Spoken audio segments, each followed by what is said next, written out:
guys, Samantha from GSMS Tutorials here, and today I'm going to show you how to create your own tree ring texture stamp.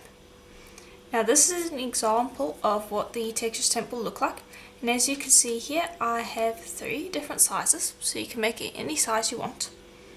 And here is a result of me using that texture stamp. You can see over here how it creates that interesting kind of tree ring look. So that is what I'm going to be showing you how to create today. So we're going to be going for a large tree ring like this one, which is the one that I tend to use the most often.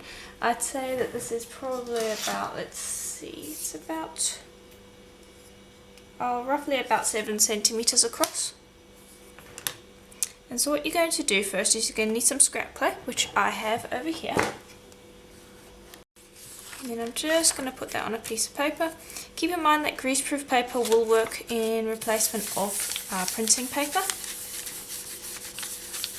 And I'm just going to burnish this to get rid of any fingerprints. And I want this to be at least, I'd say about, let's see, it's about ½ centimeter thick. Generally the thicker setting of your pasta machine will do. Because what we're going to do is we're going to first trace out our little lines, and then we're going to crackle it, which means that we're going to be thinning out our piece. So just make sure that it's a little thicker than what you want your stamp to be. Now I'm going to start in the middle, and I'm just using a piercing pin here. Just going to draw out that ring in the middle. And then I'm just going to make some very rough markers, just so that I know how far out I want to go. They shouldn't be very visible, but it's just enough for me to see whereabouts I want to go up to. And this is where having it on a piece of paper is helpful, because you can just rotate the paper. And all I'm doing is I'm just going to continue creating larger circles with my piercing pin. Now I'm not going very deep, I'm just going deep enough to create this line. And what it does by creating these lines is you are actually, when you crackle the clay, the heat gun will harden the surface of the clay, and then when you go to crackle it, the crackles will want to go along these pre-existing lines, so that it helps give that tree ring effect. It's the best way to ensure that you're going to kind of get that tree ring effect. So just continue drawing in these little lines, and continue doing that until you reach the outer parts of your clay, wherever you want to be. And then when we're done, I'll show you how to crack it. Okay, so we're getting there. Now, I'm not sure if I said this before, but this is why I like having it on a piece of paper, because you can turn it very easily. And another thing I just wanted to mention is, you might be wondering why I don't just use graduated circle cutters to create the rings. You could do that, but you're not going to end up with the really organic effect. It's going to be very visible that the circles are perfect, and it's going to take away from that organic look.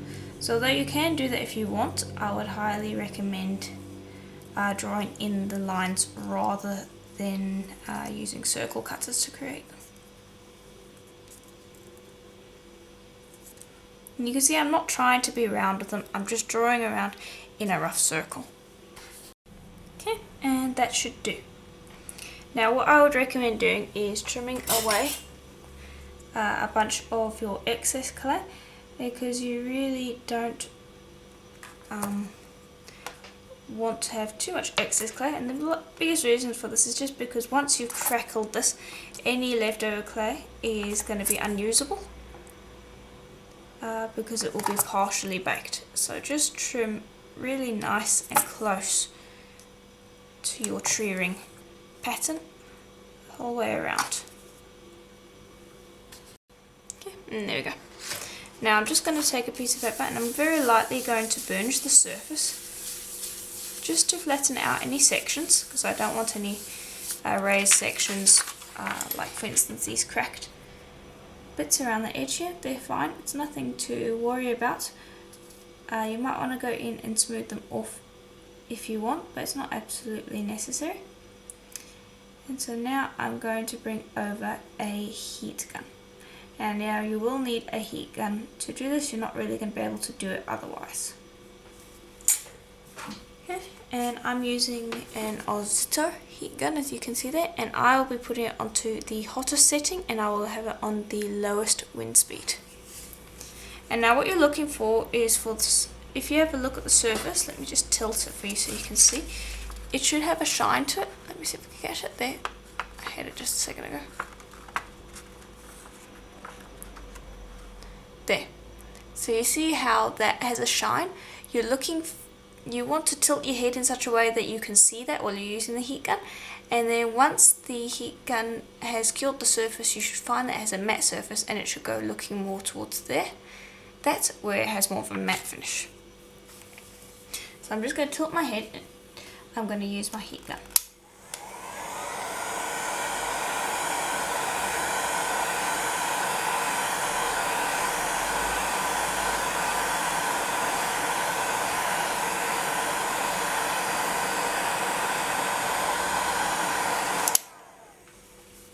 Okay, now let me tilt that, and you can see here, trying to catch the light there, that would be where the light caught it.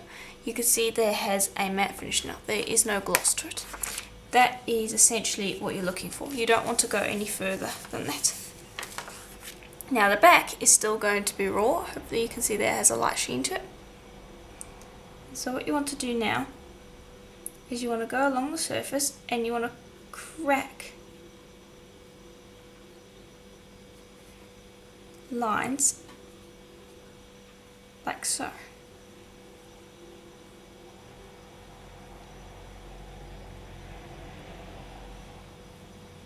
Be very gentle with it because it is quite delicate. This is why I was saying to make it thick, because if it's thick it's a lot easier to work with, you don't tend to make as many mistakes, and it just means that it's not going to fall apart on you. And just continue going across the surface, breaking in these lines, as many as you want or as little as you want, completely up to you.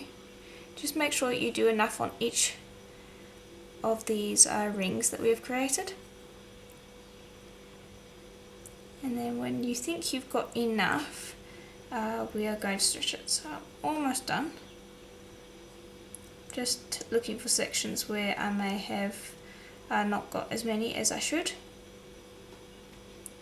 Okay, and then what you want to do is you want to very gently start pulling. And just very gently rotate, pull, rotate, pull. And you can see there how the shape is starting to appear. And I might just do one or two more cracks on this outside ring here.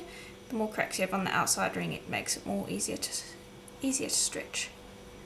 And you can see there how the rings are stretching because the clay will have less resistance over there, and so you will get this tree ring effect, which is why I drew in those lines.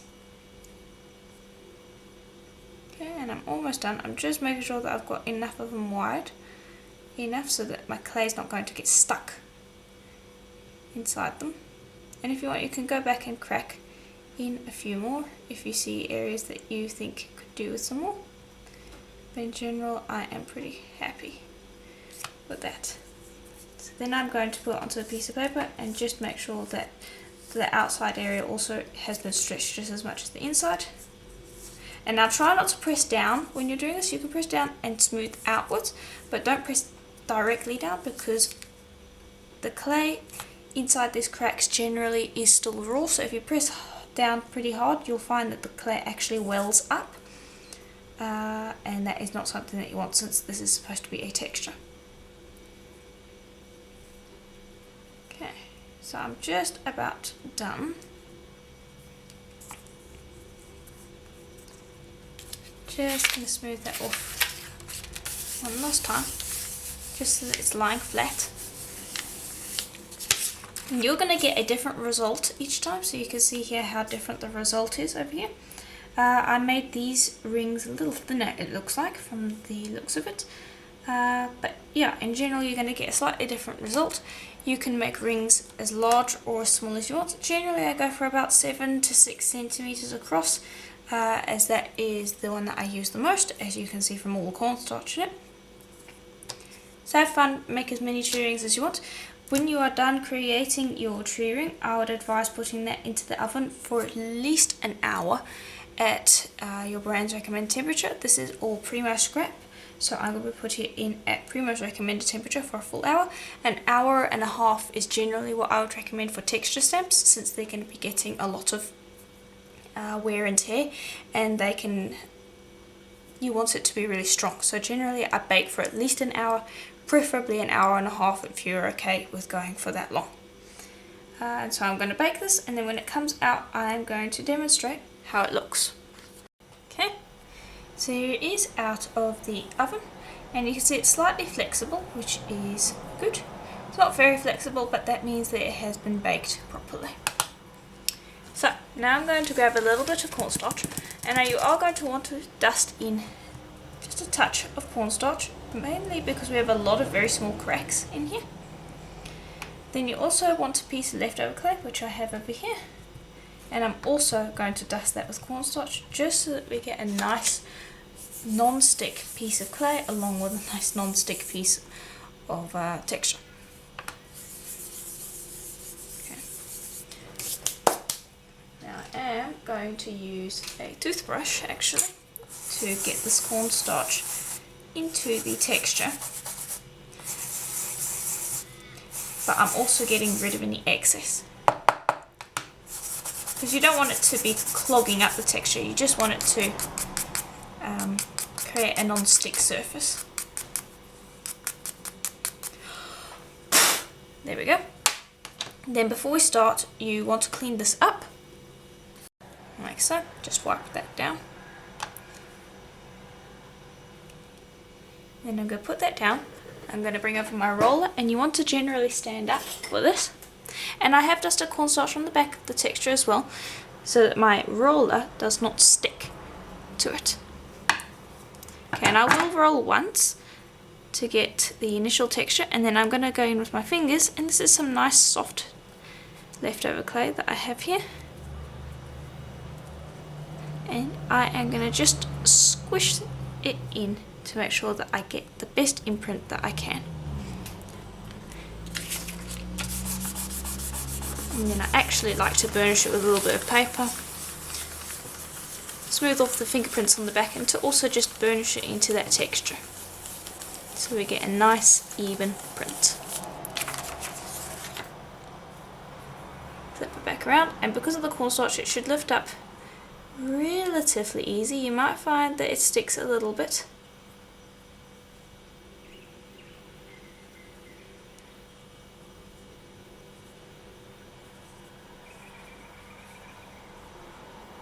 To wiggle that out. There you go. And so you can see that we do have a little bit of areas where it's stuck, which is fine. It's not a huge issue. I will show you how to clean this in just a moment. But there you go. You can see what an interesting stamp that is.